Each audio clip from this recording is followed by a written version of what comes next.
Hello students, मैं Manish Jangra biology classes में आप सभी का स्वागत करता हूं। आज हम लोग 10th क्लास का जो बायोलॉजी का फर्स्ट चैप्टर है द लाइफ प्रोसेसेस, उसको हम लोग बेटा पढ़ेंगे आज लोग। तो इसमें हम लोग सबसे पहले लाइफ प्रोसेसेस के बारे में आप सभी जानते हैं कि लिविंग ऑर्गेनिजम्स जो होते हैं उन सभी के लिए, जिंदा रहने के लिए, सस्टेन करने के लिए या फिर सर्वाइवल उनका जो होता है उसके लिए उन सभी को एक खास पैटर्न या फिर खास प्रोसेसेस क्या करनी पड़ती है, प्रोवाइड करनी पड़ती है या फिर यूज करनी पड़ती है, और उन्हीं को हम लोग क्या बोल देते हैं, लाइफ प्रोसेसेस। तो लाइफ प्रोसेसेस चैप्टर को स्टार्ट करने से पहले उसका इंट्रोडक्शन आज हम लोग करेंगे, ठीक है।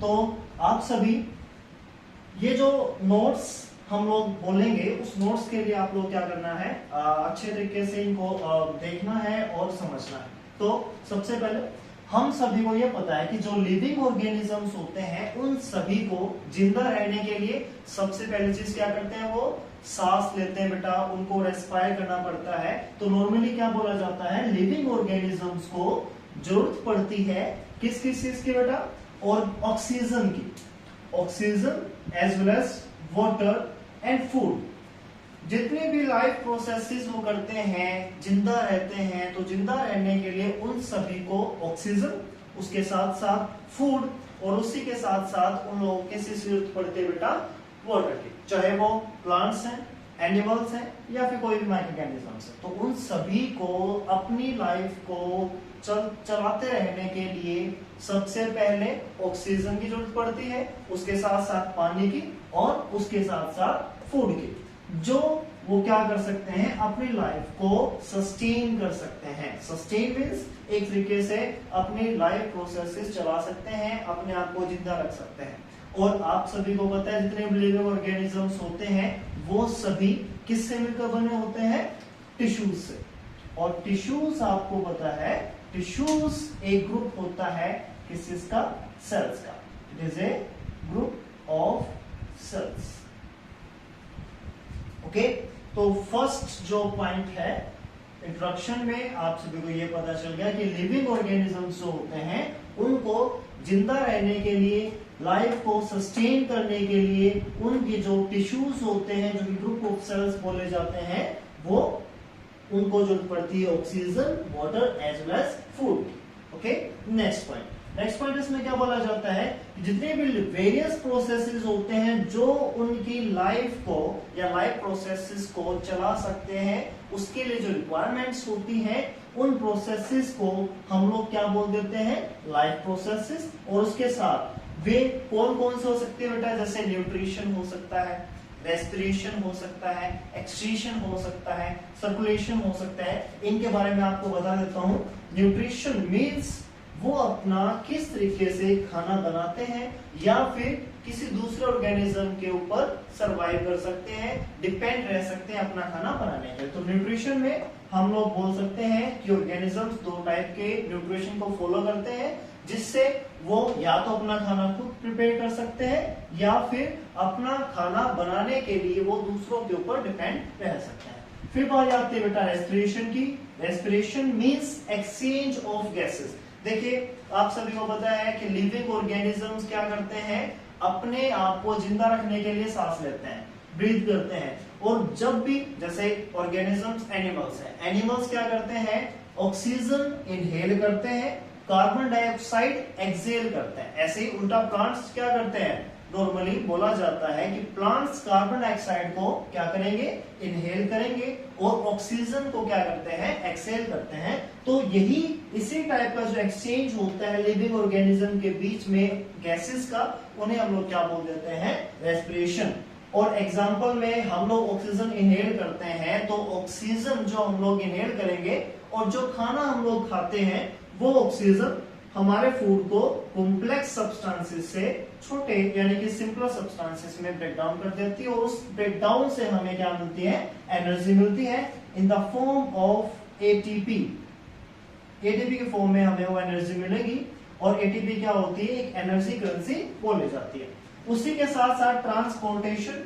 ट्रांसपोर्टेशन मींस यहां से वहां जाना किसी भी चीज का, उसी तरीके से चाहे प्लांट्स हैं, एनिमल्स हैं, कोई भी ऑर्गेनिज्म है, उनके पास अगर वो मल्टीसेल ऑर्गेनिजम्स हैं तो उनमें cell to cell, organ to organ क्या होता है, नंबर ऑफ फ्लूइड्स का या फिर गैसेस का या फिर वेस्ट का क्या होता है, ट्रांसपोर्टेशन होता है। और ट्रांसपोर्टेशन को हम लोग क्या बोल देते हैं, सर्कुलेशन भी बोल सकते हैं। फॉर एग्जांपल हमारे ब्लड के अंदर क्या होता है, बहुत सारे एसेंशियल न्यूट्रिएंट्स होते हैं, एसेंशियल सब्सटेंसेस होते हैं, उनको एक बॉडी ऑर्गन से दूसरे बॉडी ऑर्गन तक ले जाने का काम किसका होता है, ब्लड का होता है। और ब्लड एक तरीके से सर्कुलेटरी सिस्टम ही बोला जाता है। उसी के साथ साथ आती है बेटा बारी एक्सक्रीशन की। तो एक्सक्रीशन क्या होता है, it is a process to remove off the waste substances from our body. हमारी बॉडी से वेस्ट को रिलीज आउट करना, रिमूव करना, उसे हम लोग क्या बोल देते हैं, एक्सक्रीशन बोल देते हैं। ये आपकी लाइफ प्रोसेसेस हैं और इस चैप्टर में हम लोग इन्हीं चारों टॉपिक्स को फॉलो करेंगे। आपका जो लाइफ प्रोसेस चैप्टर है उस चैप्टर में 4 पार्ट्स रहेंगे। उन चारों पार्ट्स को हम लोग डिवाइड करते हैं। जैसे सबसे पहले हम न्यूट्रिशन पढ़ेंगे, फिर उसके बाद ट्रांसपोर्टेशन, फिर उसके बाद रेस्पिरेशन और लास्ट में एक्सक्रीशन हम लोग को डील करना है। तो ये लाइफ प्रोसेसेस के अंदर ये चीजें आती है। फिर बात आती है बेटा जो मैंने बताया एटीपी। एटीपी क्या होती है, एनर्जी करेंसी होती है, यानी कि एनर्जी को डिफाइन करने वाली एक यूनिट। उसी तरीके से जो एनर्जी होगी वो continuously required by living organisms to carry out various life process. Simple सी बात है, चाहे वो रेस्पिरेशन है, न्यूट्रिशन है, ट्रांसपोर्टेशन है, एक्सक्रीशन है, कंट्रोल कोऑर्डिनेशन है, रिप्रोडक्शन है, उन सभी को अच्छे तरीके से फंक्शनल रखने के लिए हमें एक जरूरत पड़ती है एक फॉर्म की। वो फॉर्म क्या है बेटा, एनर्जी ही है। तो एनर्जी हमें लगातार जरूरत पड़ती है उसको लाइफ प्रोसेसेस को चलाने के लिए। और ये एनर्जी कहां से आती है, सिंपल सी बात है, वो एनर्जी हमें मिलती है हमारे फूड से, जो भी हम लोग खाते हैं। Though this energy is liberated due to the intake as well as utilization of nutrients and also by respiration of an organism। Simple सी बात है, जो एनर्जी लाइफ प्रोसेसेस को कंटिन्यू रखने के लिए हमें मिलती है वो कहां से मिलेगी, लगातार हमें क्या करना पड़ता है, फूड खाना पड़ता है। और फूड में आप लोगों को पता है बहुत सारे न्यूट्रिएंट्स प्रेजेंट होते हैं। वो न्यूट्रिएंट्स कौन कौन से होते हैं, वो न्यूट्रिएंट्स जैसे vitamins, carbohydrates, proteins, fats, minerals, ये सभी जो न्यूट्रिएंट्स होते हैं उनको हमें फूड के फॉर्म में क्या करना पड़ता है, इनटेक करना पड़ता है। और इनटेक करने के बाद हम लोग उनको अपने बॉडी के अंदर कंज्यूम करते हैं, उनका एक तरीके से एब्जॉर्प्शन करते हैं। और एब्जॉर्प्शन के बाद उनसे जो हमें एनर्जी मिलती है उसकी हम लोग यूटिलाइजेशन करते हैं। इसी से हमारे सारे लाइफ प्रोसेसेस चलती है। तो न्यूट्रिएंट्स आपको पता है, ये न्यूट्रिएंट्स यहां से क्या कंफर्म हुआ, these are the organic as well as inorganic salts which provides us energy, जो हमें एनर्जी प्रोवाइड करते हैं। एग्जाम्पल मैंने आपको भी बताया। उसके बाद ऑर्गेनिजम्स को कि चाहे वो न्यूट्रिशन किसके अकॉर्डिंग वो अपना न्यूट्रिशन लेते हैं, कैसे वो अपना खाना तैयार करते हैं, उसके बेसिस पर ऑर्गेनिजम्स को हम लोग क्लासिफाई कर सकते हैं 2 टाइप के ग्रुप्स में। पहला जो ग्रुप रहेगा वो रहेगा ऑटोट्रोफिक, दूसरा क्या रहेगा बेटा, heterotrophic. Autotrophic auto means self, जिसमें ऑर्गेनिज्म अपना खाना खुद प्रिपेयर करे। Trophic means synthesis. तो आपको यहां से क्या पता चला, ऑटोट्रोफिक टाइप के ऑर्गेनिजम्स ऐसा न्यूट्रिशन फॉलो करते हैं जो अपना खाना खुद तैयार करेंगे। फॉर एग्जाम्पल आपको पता है प्लांट्स। उसी तरीके से हेटरोट्रोफिक जो ऑर्गेनिजम्स होते हैं वो ऑर्गेनिजम्स कौन सा न्यूट्रिशन फॉलो करते हैं, ऐसा न्यूट्रिशन जिससे वो अपना खाना खुद प्रिपेयर नहीं कर सकते हैं, बल्कि उन्हें डिपेंड रहना पड़ता अपने खाने को प्रोसेस करने के लिए किनके ऊपर, ऑटोट्रोफ्स। जितने भी प्लांट्स होते हैं वो सभी ऑटोट्रोफ्स होते हैं। एक्चुअली ग्रीन प्लांट्स जो होंगे उनको आप लोग एग्जैक्ट उनका एग्जांपल बताओगे ऑटोट्रोफिक। अदरवाइज बहुत सारे जो प्लांट्स होते हैं वो प्लांट्स पैरासिटिक टाइप भी होते हैं, फॉर एग्जांपल कसकटा। उसी के साथ साथ दूसरे टाइप के प्लांट जो कि इंसेक्टिवोर्स प्लांट्स होते हैं, जैसे वीनस फ्लाई ट्रैप, जो कि न्यूट्रिशन फॉलो नहीं करते हैं, ऑटोट्रोफिक टाइप का। फिर उसके बाद बात आती है रेस्पिरेशन की। रेस्पिरेशन जो होगा वो एक ऐसी केमिकल प्रोसेस होती है जिसमें हम लोग जो खाना खाते हैं और जो ऑक्सीजन इनहेल करते हैं वो आपस में केमिकली क्या करती हैं, रिएक्ट करते हैं, और रिएक्ट करने के बाद वो ऑक्सीजन जो होगी वो फूड को ऑक्सीडाइज करती है, यानी कि ब्रेक डाउन कर देती है, और ब्रेक डाउन करने के बाद उस फूड से हमें जो एनर्जी मिलेगी छोटे फॉर्म से, उस एनर्जी को ही हम लोग क्या बोल देते हैं, रेस्पिरेशन बोल देते हैं। तो it is the chemical process in which we inhale oxygen, and this oxygen utilize as well as oxidized or break down the food in the simple forms and gives energy to survival. This is the chemical reaction which is known as respiration. Respiration is the process in which food is oxidized, it means break down, to release energy which can be aerobic and anaerobic. अब बेटा दो type के respiration यहाँ पर आ गए हैं। पहला कौन सा होता है, एरोबिक, दूसरा कौन सा होता है, एनारोबिक। फिलहाल हम लोग ये जान लेते हैं, इसको बाद में नेक्स्ट टॉपिक्स में हम लोग अच्छे तरीके से डिटेल में पढ़ेंगे। इससे पहले आपको इतना कंफर्म होना चाहिए कि एरोबिक टाइप ऑफ रेस्पिरेशन इसमें इंक्लूड होता है ऑक्सीजन, ऑक्सीजन की प्रेजेंस होगी, और एनारोबिक में ऑक्सीजन एब्सेंट होती है। Then we are the aerobic animals. हम लोग क्या है, एरोबिक एनिमल्स। एनारोबिक ऑर्गेनिजम्स कौन से होते हैं, जो छोटे ऑर्गेनिजम्स होते हैं, फॉर एग्जांपल यीस्ट, फंगस वगैरह जो होंगी, ये anaerobic type of respiration follow करती हैं। The first step in respiration is called breathing. Simple सी बात है, सबसे पहले हमारा जो फर्स्ट स्टेप होगा रेस्पिरेशन का वो क्या होगा बेटा, ब्रीदिंग। सांस को अंदर लेना और बाहर छोड़ना, जिसकी वजह से हमारी बॉडी ऑर्गन्स के अंदर क्या होते हैं, कुछ एक रिदमेटिक मूवमेंट्स होती हैं। उन्हीं रिदमेटिक और फिजिकल प्रोसेसेस को हम लोग क्या बोल देते हैं, ब्रीदिंग बोल देते हैं। तो ब्रीदिंग और रेस्पिरेशन में क्या डिफरेंस लेंगे, respiration is the chemical process as well as respiration first step is breathing, and breathing is the physical process. Okay, तो ये 5 टॉपिक्स जो हैं, 5 स्टेप्स जो हैं वो हम लोगों ने फॉलो किए हैं इंट्रोडक्शन ऑफ लाइफ प्रोसेसेस में। अब आप लोग क्या कर सकते हैं, इन प्रोसेसेस को एक अच्छे तरीके से स्क्रीनशॉट ले लीजिए बेटा, और स्क्रीनशॉट लेने के बाद उसको अच्छे तरीके से पढ़िए। Thank you.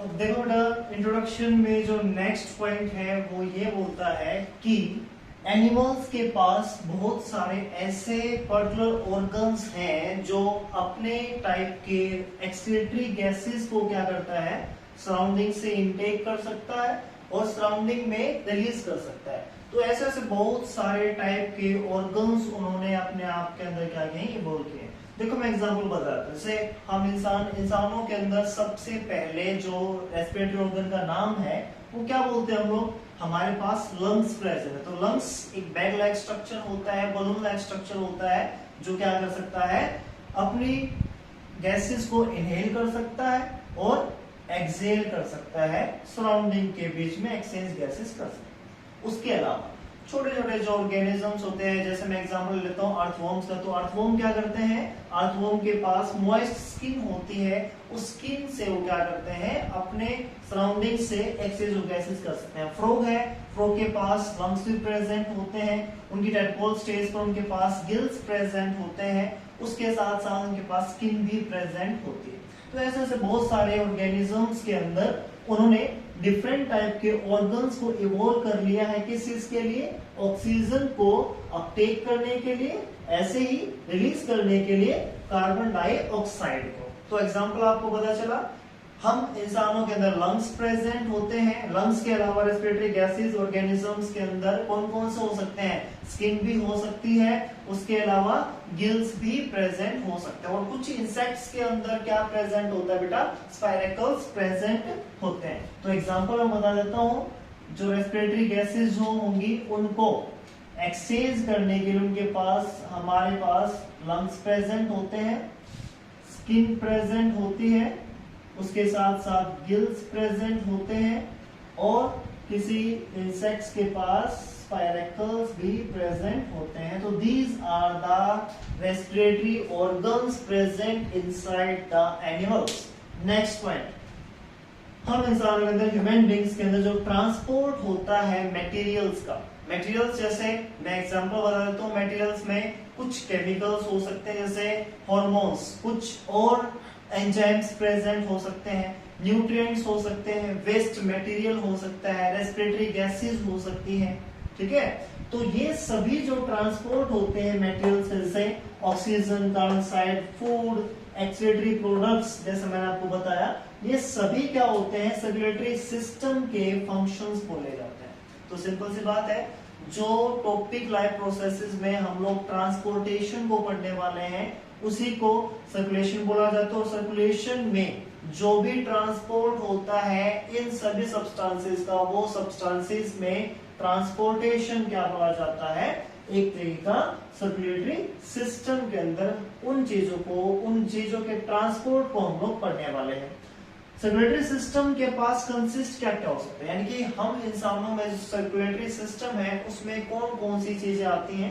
सबसे पहले आप सबको पता है हमारे पास ब्लड होता है, और ब्लड के अलावा कोई ऐसी चीज नहीं होती है जो ट्रांसपोर्टेशन अच्छे तरीके से कर सके जैसा ब्लड करता है। तो हमारे पास सबसे पहले एक कनेक्टिव टिश्यू प्रेजेंट होता है जिसे हम लोग फ्लूइड कनेक्टिव टिश्यू बोल देते हैं, और वो कौन है, हमारा ब्लड है।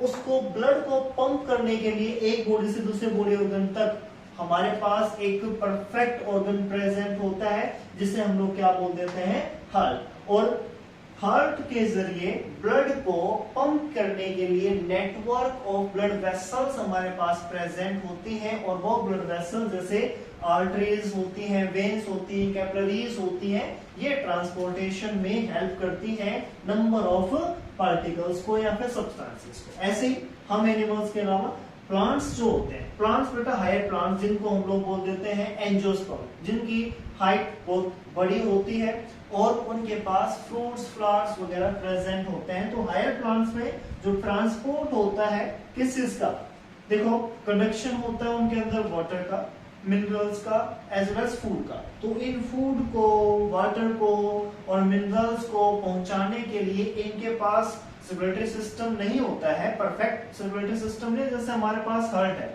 इनके पास ऐसा कुछ नहीं होता है। लेकिन इनके पास कुछ एक ऐसे वेस्कुलर बंडल्स या फिर वेस्कुलर टिश्यूज प्रेजेंट होते हैं जो उन पार्टिकल्स को, उन सब्सटेंसेस को ट्रांसपोर्ट करते हैं। तो हायर प्लांट्स के अंदर जो ट्रांसपोर्ट होगा वाटर का, मिनरल्स का, फूड का और दूसरे मटेरियल्स का, तो वो क्या होता है, वेस्कुलर टिश्यूज से किया जाता है। और वेस्कुलर टिश्यूज जो होते हैं उनके पास कुछ एक टाइप के कंडक्टिंग टिश्यू, कंडक्टिंग टिश्यूज का मतलब जो ट्रांसपोर्ट करे उस चीज को, पार्टिकल्स को ट्रांसपोर्ट करने वाले जो टिश्यूज होते हैं, आपको सभी को पता है 9th क्लास में आपको करके आए हो टिश्यूज चैप्टर। और टिश्यूज में प्लांट टिश्यूज के अंदर हम लोगों ने कौन सा पढ़ा बेटा, परमानेंट स्ट्रक्चर्स पढ़े हैं, परमानेंट टिश्यूज पढ़े हैं, कॉम्प्लेक्स परमानेंट टिश्यूज। और वो कौन कौन से थे, जाइलम एंड फ्लोएम, जिसमें जाइलम क्या करता है, वाटर मिनरल्स को रूट से शूट की तरफ ट्रांसपोर्ट करता है, और फ्लोएम क्या करेगा, फूड को और दूसरे मटेरियल्स को क्या करता है, ट्रांसलोकेट करता है। कहां से, एक सोर्स जहां पर खाना बनेगा और एक सिंक जहां पर उस फूड की जरूरत पड़ती है उस चीज को। तो प्लांट्स के अंदर ये टिश्यूज प्रेजेंट होते हैं। सभी प्लांट्स और एनिमल्स प्रोड्यूस करते हैं बहुत सारी हार्मफुल सब्सटेंसेस को, या फिर ऐसे सब्सटेंसेस को जो जिसका हमारी बॉडी के अंदर या प्लांट्स की बॉडी के अंदर कोई जरूरत नहीं है, और वो एक तरीके से वेस्ट या फिर टॉक्सिक कंडीशंस क्रिएट कर देते हैं। तो उन सभी को क्या किया जाता है, एक अच्छी तरीके से टेक्निक वाइज क्या किया जाता है, रिलीज किया जाता है, एलिमिनेट किया जाता है उन पार्टिकुलर बॉडी से, और ताकि वो टॉक्सिसिटी ना क्रिएट कर सके और बॉडी से उसको एलिमिनेट कर दिया जाता है। तो आप सभी को पता है प्लांट्स और एनिमल्स के पास, जैसे हमारे पास एक परफेक्ट ऑर्गन प्रेजेंट होता है, उस ऑर्गन का नाम होता है किडनीज। हमारे पास किडनीज प्रेजेंट होती हैं सब्सटेंसेस को जो वेस्ट इन नेचर होते हैं, अनडाइजेस्टेड होते हैं और हमारे बॉडी के अंदर टॉक्सिक नेचर क्रिएट कर सकते हैं, तो उनको हम लोग एलिमिनेट कर देते हैं हमारी बॉडी से with the help of kidneys. उसी तरीके से प्लांट्स भी क्या करते हैं, एक पर्टिकुलर टेक्निक से क्या कर सकते हैं, उन सभी वेस्ट मटेरियल को रिलीज कर देते हैं। Then all plants and animals produce harmful substances due to a number of metabolic activities. देखिए जितने भी हार्मफुल केमिकल्स हमारे बॉडी के अंदर या वेस्ट हमारे बॉडी के अंदर प्रिपेयर होते हैं, तो उन सभी का जो सोर्स है जहां से वो चीजें तैयार होती हैं, तो उसके लिए हमारे पास वो क्या बोला जाता है, मेटाबॉलिक एक्टिविटीज। देखिए मेटाबॉलिक एक्टिविटीज वो सारी बायोकेमिकल प्रोसेसेस हैं जो किसी भी लिविंग ऑर्गेनिज्म के बॉडी के अंदर प्रेजेंट होती हैं, और उन सभी का जो रिजल्ट होगा उस रिजल्ट में एनर्जीज तो बनती ही बनती है, लेकिन उसके साथ साथ कुछ एक टॉक्सिक मटेरियल्स भी तैयार हो जाते हैं जिसको हमारी बॉडी से एलिमिनेट होना ही पड़ता है और करना ही पड़ता है हमें, ताकि वो कोई भी टॉक्सिसिटी नेचर क्रिएट ना कर सके हमारी बॉडी के अंदर और हमारी बॉडी के अंदर कोई डिजीज ना हो सके। तो उनको ब्लड टिश्यूज की मदद से उन सब्सटेंसेस को एलिमिनेट कर दिया जाता है हमारे बॉडी से जो कि टॉक्सिक होते हैं हमारे उनके नेचर के अंदर। उसी तरीके से जैसे ह्यूमन बींग्स के पास जो ऐसा नेचर जो होता है, किडनीज मैंने आपको बताया, तो किडनीज यूजफुल होती है क्या करने के लिए, उन सभी वेस्ट मटेरियल को एलिमिनेट करने के लिए। तो आप सभी को पता है उनके अंदर कुछ एक फिल्ट्रेशन यूनिट्स पाई जाती हैं जिनका नाम क्या होता है, न्यूरॉन्स। क्या नाम होता है, सॉरी नेफ्रॉन्स। न्यूरॉन्स तो हम लोग नर्व सिस्टम में पढ़ेंगे बेटा, जो मोटर कोऑर्डिनेशन में आएगा, लेकिन किडनीज के अंदर हम लोग किनको पढ़ते हैं, नेफ्रॉन्स को। नेफ्रॉन्स एक तरीके से आप लोग बोल सकते हो ट्यूब लाइक स्ट्रक्चर्स प्रेजेंट होते हैं, और उन्हीं ट्यूब में से कुछ एक मेम्ब्रेन्स प्रेजेंट होती हैं जो उसको फिल्टर करती हैं ब्लड को, और ब्लड से टॉक्सिक एलिमेंट्स को क्या कर देती हैं, बाहर की तरफ रिलीज कर देती है in the form of urine. Okay, तो किडनीज हमारे पास प्रेजेंट होती है और उनके पास नेफ्रॉन प्रेजेंट होते हैं जो एक्सक्रीटरी प्रोडक्ट्स को रिलीज कर देते हैं। उसी तरीके से प्लांट्स के पास भी बहुत सारे ऐसे तरीके होते हैं जिनको वो रिलीज कर देते हैं। जैसे आपने सुना होगा कि प्लांट्स की जो सरफेस होता है उस सरफेस से कुछ एक चिपचिपी चीजें, स्टिकी स्ट्रक्चर्स रिलीज होते हैं जिनको हम लोग गम्स, रेजिन्स बोल देते हैं, या फिर ऑक्सीजन वो रिलीज करते हैं, वो भी उनके लिए वेस्ट रहेगा बेटा। वाटर जो रिलीज करते हैं ट्रांसपिरेशन की प्रोसेस से, वो भी उनके लिए वेस्ट रहेगा। उसी तरीके से फ्रूट्स जो होते हैं जो वो अपने बॉडी से रिलीज कर देते हैं, वो भी एक तरीके से हम लोग किसके रूप में पढ़ते हैं बेटा, वेस्ट के रूप में हम लोग उनको जानते हैं। तो बहुत सारे तरीके हैं प्लांट्स के पास भी अपने वेस्ट मटेरियल को एलिमिनेट करने के लिए, ताकि उनका कोई भी टॉक्सिक या हार्मफुल नेचर उनको नुकसान ना पहुंचा सके। तो ये हमारा लाइफ प्रोसेसेस का इंट्रोडक्शन था। इसके बाद हम लोग सभी टॉपिक्स को, जो कि कौन कौन से टॉपिक है बेटा आपको पता है, सबसे पहले न्यूट्रिशन को हम लोग पढ़ेंगे, फिर उसके बाद रेस्पिरेशन को, फिर उसके बाद सर्कुलेशन या फिर ट्रांसपोर्टेशन को, लास्ट में हमारा क्या रहेगा, एक्सक्रीटरी वेस्ट या फिर एक्सक्रीशन को हम लोग क्या कर देते हैं, पढ़ेंगे। तो इंट्रोडक्शन यहाँ पर खत्म हुआ। अगली वीडियो में हम लोग क्या करेंगे, इनके न्यूट्रिशन को अच्छे तरीके से पढ़ेंगे और न्यूट्रिशन को डिटेल वाइज हम लोग करेंगे। फिलहाल आप लोग जल्दी से आप लोग क्या कर लीजिए, स्क्रीनशॉट ले लीजिए ताकि आपकी हेल्प हो जाए।